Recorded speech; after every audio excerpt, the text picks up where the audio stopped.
Assalamualaikum warahmatullahi wabarakatuh. Alhamdulillahirrabbilalamin. Puji syukur kita ucapkan kepada Allah Subhanahu wa Ta'ala, karena berkat rahmatnya lah kita masih diberi kesehatan dan kesempatan. Sebelumnya, perkenalkan, nama saya Muhammad Gufron, PP 1911072039 dari kelas 1B D4 Teknik Telekomunikasi Politeknik Negeri Padang. Oke, di sini saya akan menjelaskan tentang nilai-nilai Pancasila dalam kehidupan sehari-hari dalam menghadapi pandemi COVID-19. Sebelum kita masuk ke nilai-nilai Pancasila dalam kehidupan sehari-hari, kita pertama-tama harus tahu apa itu Pancasila, apa itu COVID-19, dan bagaimana cara menanggulangi COVID-19 tersebut. Yang pertama kita masuk yaitu pengertian Pancasila. Pengertian Pancasila terbagi menjadi tiga, yaitu secara etimologi, yang kedua histori, dan yang ketiga terminologi. Yang pertama yaitu secara etimologi. Pancasila berasal dari bahasa Sanskerta dari India, yang terdiri dari dua kata, yaitu panca yang artinya 5 dan sila yang artinya batu sendi, alas atau dasar. Kata-kata Pancasila ini juga terdapat dalam sebuah ajaran Buddha yang bersumber pada kitab suci Tripitaka,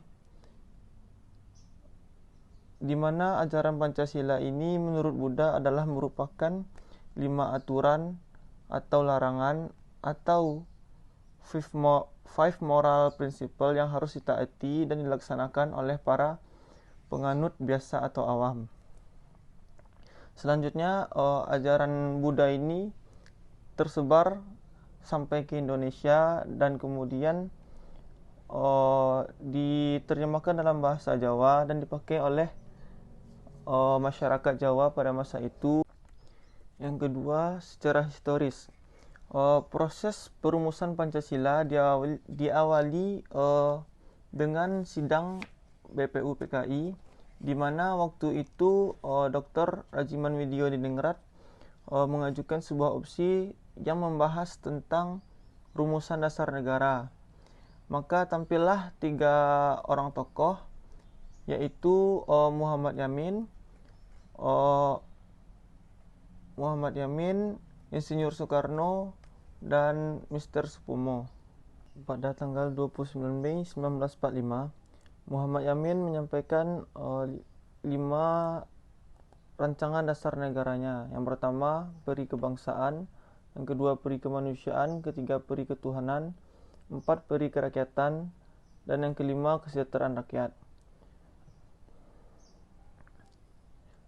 Selanjutnya, Mr. Supomo menyampaikan pendapatnya pada tanggal 31 Mei 1945 yang berisi 1, persatuan, yang kedua, kekeluargaan, yang ketiga, keseimbangan lahir dan batin, yang keempat, musyawarah, dan yang kelima, keadilan rakyat. Selanjutnya, Insinyur Soekarno menyampaikan pendapatnya pada tanggal 1 Juni 1945 yang berisikan kebangsaan Indonesia, yang kedua, internasionalisme dan peri kemanusiaan, yang ketiga, mufakat atau demokrasi, yang keempat, kesejahteraan sosial, dan yang kelima, ketuhanan yang Maha Esa. Setelah Insinyur Soekarno menyampaikan pendapatnya tentang rancangan dasar negara, Insinyur Soekarno memberi nama rancangan dasar negara tersebut dengan nama Pancasila, yang artinya 5 dasar. Hal ini menurut Soekarno atas saran dari salah seorang temannya, yaitu seorang ahli bahasa yang tidak disebutkan namanya. Sejak saat itulah perkataan Pancasila telah menjadi bahasa Indonesia dan merupakan istilah umum bagi masyarakat Indonesia. Selanjutnya, pada tanggal 22 Juni 1945, BPU PKI membentuk sebuah penitia yang dinamakan dengan penitia 9, di mana penitia 9 ini beranggotakan 9 orang dan juga merumuskan isi dari dasar negara, di mana hasil dari rapat penitia 9 tersebut berisikan yang pertama, ketuhanan dengan ketentuan menjalankan syariat Islam bagi pemeluknya. Yang kedua, kemanusiaan yang adil dan beradab. Yang ketiga, persatuan Indonesia. Yang keempat, kerakyatan yang dipimpin oleh hikmat kebijaksanaan dalam permusyawaratan perwakilan. Dan yang kelima, keadilan sosial bagi seluruh rakyat Indonesia. Selanjutnya, yang ketiga yaitu secara terminologi. Pancasila merupakan dasar negara NKRI yang sah dan tidak bisa diubah lagi.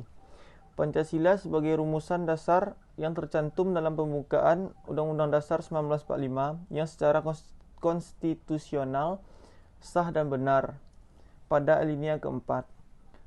Proklamasi kemerdekaan 17 Agustus 1945 telah melahirkan NKRI untuk melengkapi perlengkapan negara merdeka. PPKI melakukan sidang. Dalam sidang 18 Agustus 1945 disahkannya Undang-Undang Dasar 1945 yang dikenal dengan UUD 45 yang terdiri dari dua bagian, yaitu pembukaan Undang-Undang 1945 dan pasal-pasal Undang-Undang Dasar 1945 yang berisi 37 pasal, 37 pasal, 1 aturan peralihan yang terdiri dari 4 pasal dan 1 aturan tambahan. Aku dan teman-temanku suka sekali bermain di sini. Wuhuu! Yiha! Hore! Aku menyebabkan banyak manusia sakit. Mereka jadi demam, batuk, bahkan sesak nafas. Manusia jadi takut padaku. Aku mengerti jika kamu juga takut. Tapi jangan khawatir, ada banyak manusia yang sembuh dariku. Itu karena para dokter dan perawat siap membantu. Kamu harus melakukan cara ini agar aku tidak bermain di tubuhmu. Pertama, cuci tanganmu dengan air dan sabun minimal 20 detik. Kedua, makanlah makanan bergizi agar badanmu selalu sehat. 3. Pakailah masker saat batuk atau bersin. Istirahatlah jika kamu memang sakit. Hindari tempat ramai, bermain di rumah dulu. Ingatlah bahwa orang tuamu akan selalu menjagamu. Semoga sehat selalu ya. Baik, selanjutnya kita lanjutkan kepada tentang apa itu COVID-19 atau virus corona. COVID-19 atau virus corona adalah sekumpulan virus dari subfamili Orthocoronavirinae dalam keluarga Coronaviridae dan ordo Nidovirales. Kelompok virus ini yang dapat menyebabkan penyakit pada burung dan mamalia, termasuk juga manusia.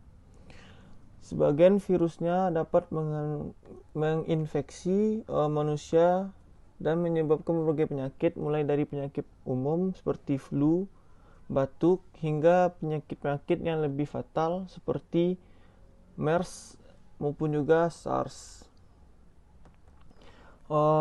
Seringkali virus ini menyebar antara manusia ke manusia lainnya melalui cairan dari mulut dan hidung.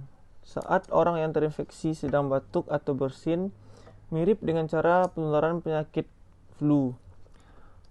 Tetes cairan dari mulut dan hidung pasien tersebut bisa jatuh dan tertinggal pada mulut dan hidung orang lain yang berada di dekatnya. Bahkan dihisap dan terserap ke dalam paru-paru orang tersebut melalui hidungnya. Infeksi virus corona pertama kali ditemukan di kota Wuhan, Cina pada akhir Desember 2019. Baik, selanjutnya yaitu upaya yang dapat dilakukan sesuai dengan nilai-nilai Pancasila.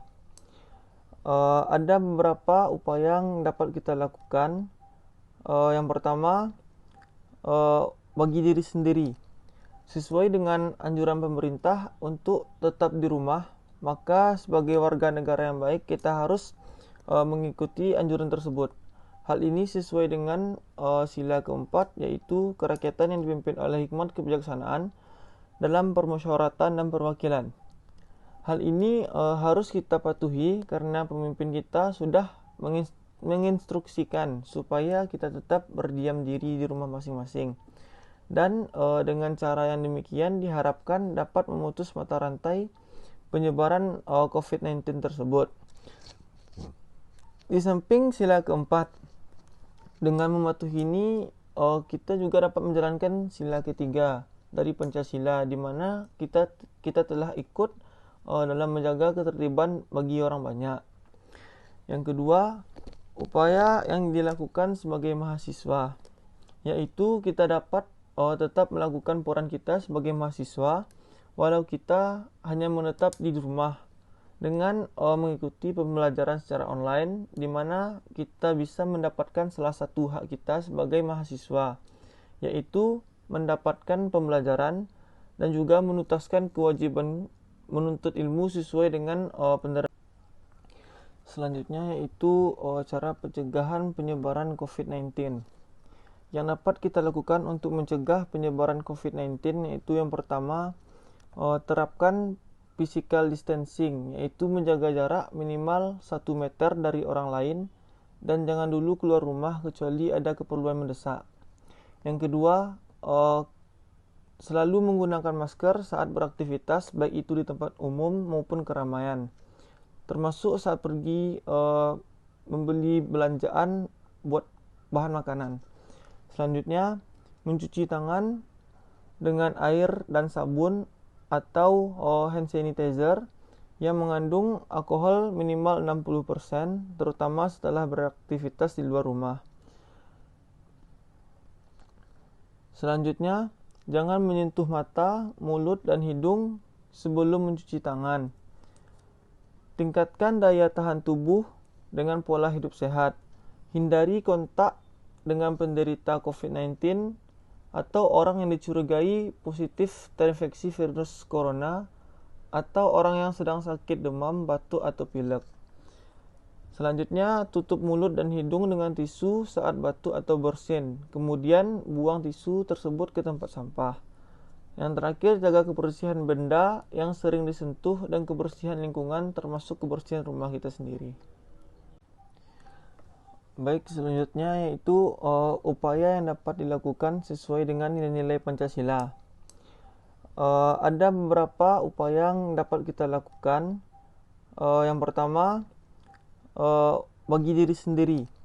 Sesuai dengan anjuran pemerintah untuk tetap di rumah, maka sebagai warga negara yang baik kita harus mengikuti anjuran tersebut. Hal ini sesuai dengan sila keempat, yaitu kerakyatan yang dipimpin oleh hikmat kebijaksanaan dalam permusyawaratan dan perwakilan.